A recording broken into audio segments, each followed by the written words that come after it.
हाँ जी, class 12th commerce champions, स्वागत है आप सबका आपके फेवरेट चैनल कॉमर्स चैंपियंस वैन एकेडमी पर। और मैं हूं आपकी अप्लाइड मैथ्स की एजुकेटर कोमल ग्यामलानी संतानी।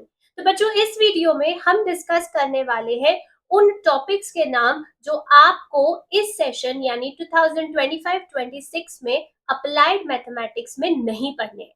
सो बिना देर किए देखते हैं कौन से हैं वो टॉपिक्स जिनको आपको बिल्कुल भी नहीं देखना है इस सेशन में। तो सबसे पहला टॉपिक है बच्चों, प्रॉपर्टीज ऑफ डिटर्मिनेंट्स। इसके ऊपर ना काफी कंफ्यूजन रहती थी, बट इस बार क्लियरली सीबीएसई ने सिलेबस में प्रॉपर्टीज ऑफ डिटर्मिनेंट्स करके जो टॉपिक है वो डिलीट ही कर दिया, लिख के ही नहीं दिया। दैट मीन्स हमें वो पढ़ना ही नहीं है।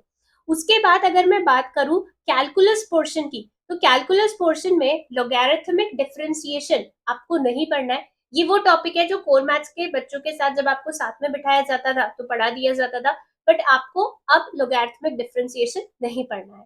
उसके बाद अगर मैं बात करूं एप्लीकेशन ऑफ डेरिवेटिव्स में, तो भाई आपको टेंजेंट और नॉर्मल कर्व वाले क्वेश्चंस नहीं करने हैं, ठीक है। मैक्सिमा एंड मिनिमा में जो मेंसुरेशन बेस्ड वर्ड प्रॉब्लम्स आती थी, एरिया ऑफ दी अलग अलग फिगर्स के आते थे, क्यूब हो गया, वॉल्यूम हो गया, ये सब वाले टॉपिक्स जो है आपको नहीं पढ़ने हैं मैक्सिमा और मिनिमा के रेफरेंस में, राइट। उसके बाद बात करें इंटीग्रेशन की, तो डेफिनेट इंटीग्रल के रेस्पेक्ट में आपको उनकी प्रॉपर्टीज के जो एप्लीकेशन बेस्ड क्वेश्चंस थे वो नहीं करने।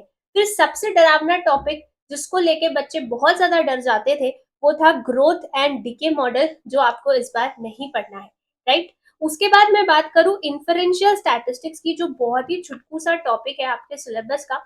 लेकिन इस छुटकू से टॉपिक में, इस छुटकू से चैप्टर में एक ऐसा टॉपिक था जिसकी कैलकुलेशन बहुत बड़ी थी, तो वो टॉपिक था टू सैंपल टी टेस्ट। तो अब आपको वो टॉपिक नहीं पढ़ना है। इसकी कैलकुलेशन काफी ज्यादा हो जाया करती थी, प्लस इसका जो फॉर्मूला है वो भी काफी अच्छा बड़ा सा था, तो अब वो आपको पढ़ना नहीं है, तो ये बहुत अच्छी बात है आपके लिए। फिर उसके बाद मैं बात करूं फाइनेंशियल मैथमेटिक्स की, तो फाइनेंशियल मैथमेटिक्स में आपको rate of return, nominal and effective rate of return करके ये जो टॉपिक था ये अब नहीं पढ़ना है। इसकी जगह एक टॉपिक वैल्यूएशन ऑफ बॉन्ड करके ऐड हुआ है, जो पहले आपके सिलेबस में हुआ करता था लेकिन बीच में डिलीट हो गया, बट अब उसने वापस एंट्री मार दी है आपके सिलेबस में। उसके बाद एलपीपी जो आपका सबसे स्कोरिंग चैप्टर है, उसमें आपको ISO cost and profit method जो पढ़ाया जाता था वो नहीं पढ़ना है। तो ये वो टॉपिक्स है जिसका आप स्क्रीनशॉट ले ले। अगर आपके स्कूल में या आपके ट्यूशन में क्लासेस में कहीं पर ये टॉपिक पढ़ाया जा रहा है तो आप स्ट्रेट फॉरवर्ड कह सकते हैं कि हम ये टॉपिक नहीं पढ़ेंगे क्योंकि ये हमारे सिलेबस में नहीं है।